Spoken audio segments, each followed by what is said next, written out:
Hey, how's it going, everybody? Tall Tesla guy here. So I want to talk today about something that I still get asked about all the time.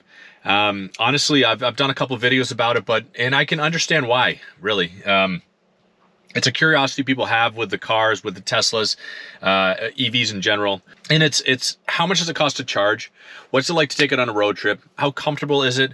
Is it, add hours to your drive, that kind of thing. So we're going to dive into all that today, and I'm going to talk about a couple of things that I do to make the car more comfortable. Sit back, relax. You guys are watching the Tall Tesla Guy.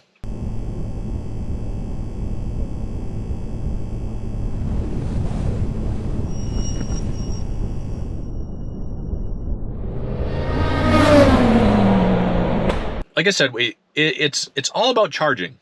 It's all about charging the car. Now, one thing you may or may not know is Tesla has this super extensive network of superchargers.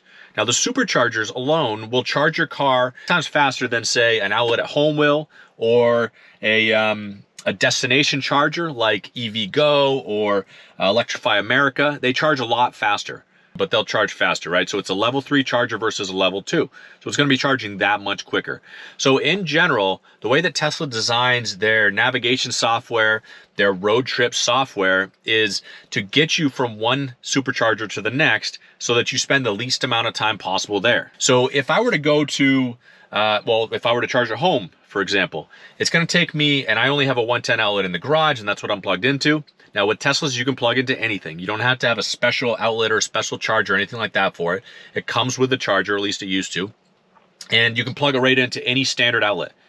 Now the standard outlet's only going to give you about 2 to 3 miles of recoup range per hour plugged in.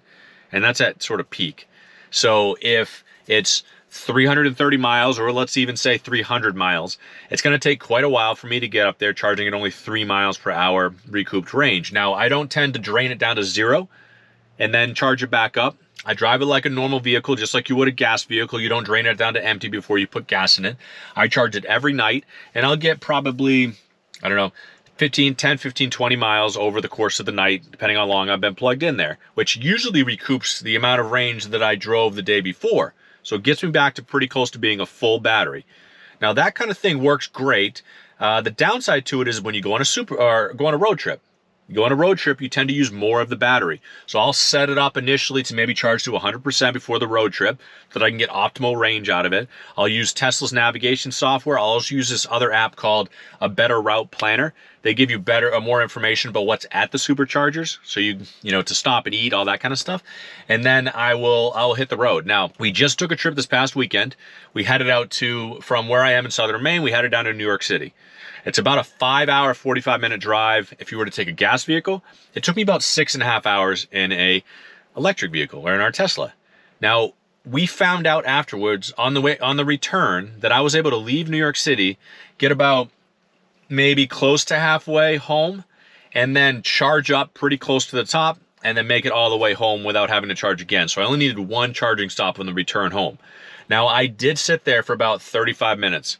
Because it was a 250 charger, which is great, 250 kilowatts. It's going to charge that much faster than even, say, a 150, or certainly at home.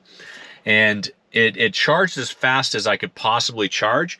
And I did get there with a low amount of battery left, about 15%. So it charges really quickly initially, and then it slows down or throttles down as you get close to the top. Now, 35 minutes normally, if I was sitting in a gas vehicle, it would not take that long to fill up with gas, like you guys know. However, in this particular case, we were with our daughter. It was an opportunity to get out, get lunch, because I used that Better Route Planner to find out what was there. Realized there was a McDonald's there was a Subway there was a truck stop. There was a bunch of other food options there. Some things that we could do to stretch our legs, and then some things that we could do to get some food.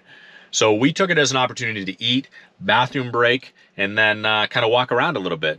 And then by the time we were done doing that portion of it, the car was fully charged, and we headed off and made it the rest of the way home. So that being said, I'll say other EVs, they don't have the range that Teslas do, but more importantly, they don't have the charging network. Tesla has recently decided to start offering their supercharger network to other EVs. Now, they haven't done it yet, but they've been talking about it as a subscription sort of plan. So you'd be able to charge on the supercharger network. So take full advantage of the 30,000 superchargers they have across the country in global situations, and you'd be able to charge super fast. Now, it's not there yet.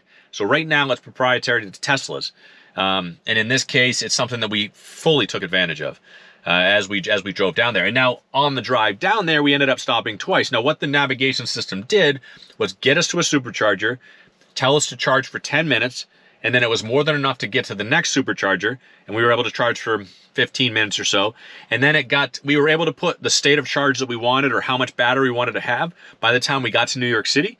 And it accommodated us, or it kind of adjusted the trip, adjusted the time at the supercharger to accommodate the amount of battery we wanted to have when we got there. We also used a better route planner to make sure that everything was in line, and it synced up perfect. In fact, I wasn't sure where we were going to charge in New York City, because I know it's difficult to find parking lots, and you look at the supercharger network down in New York City, and everything is a level 1 charger, or a level 1.5, sort of level 2, I guess, but a slow level 2.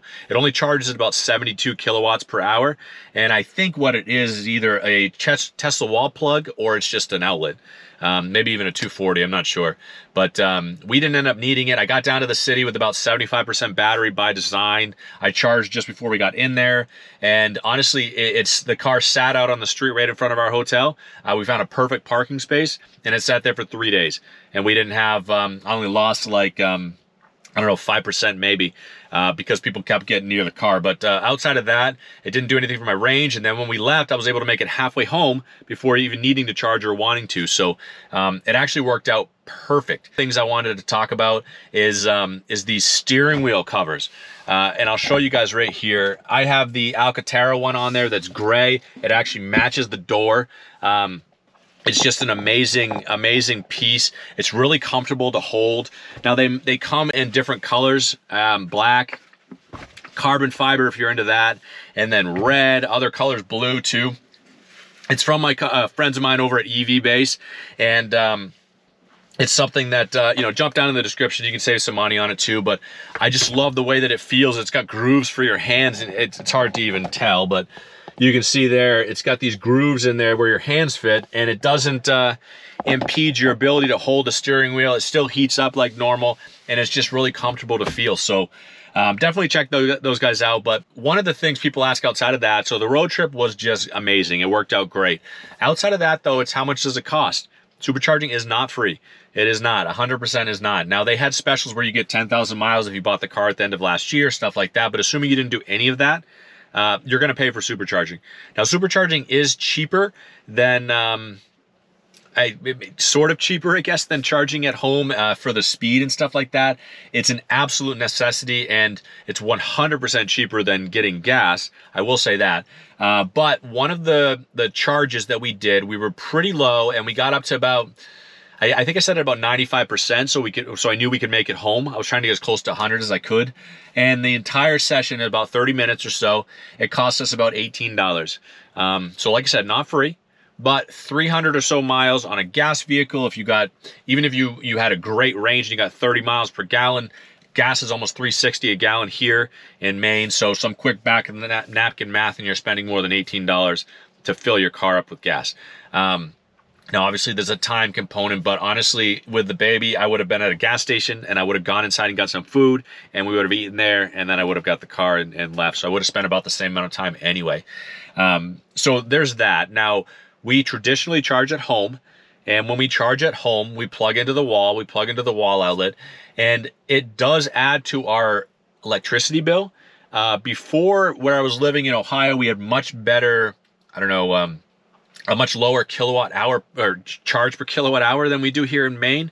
I was paying close to 13, 16 cents per kilowatt hour in Ohio. Now we're paying almost 30. And the 30 is because we have to pay for the actual power usage and the distribution. It's something weird and screwy they have down here in southern Maine. They don't create the power that they distribute, so you have to pay for both. So it makes it really expensive. But it's about 30 cents per kilowatt hour. I'm plugged into a 110, so it's nowhere near what I was before. I used to be plugged into a 240, and at that time, I was spending about $30 extra per month in electricity bill, which again was cheaper than what I was paying for gas by far. I was spending about $50 a week in gas, and so I was spending $30 a month to charge there. Here, it's closer to 20, but I'm only plugged into a 110, and I don't drive as much now as I used to. So Really, it's just recouping the range from going to get the baby, stuff like that. Overall, I will say it is phenomenally cheaper to charge than it is to put gas in the car. Obviously, the car is more expensive than some gas vehicles, sort of. I mean, what we paid for this car versus what you pay for a brand new, you know, obviously you can get cheaper cars, but a brand new vehicle, you're lucky to get it under 50,000 anyway. And then you add features and all that destination stuff to it, and it gets well above there. So I used to say that, you know, the Tesla was majorly just a luxury vehicle. I'm starting to lean towards it's an average vehicle, at least this one. As far as cost goes, I would pay 10 times that for the drive, though. I absolutely love the drive. And there's little things that you can do to the car, add to it, that just increase the overall experience. Either way, I hope you guys pulled some tidbits out of this, at least as far as charging costs, networks, that kind of thing, supercharging, and then maybe ease some of your comfort on it a little bit. But either way, I hope you guys are having a fantastic day, week, month so far, or even year, and that you're staying safe out there. Thanks for watching, everybody.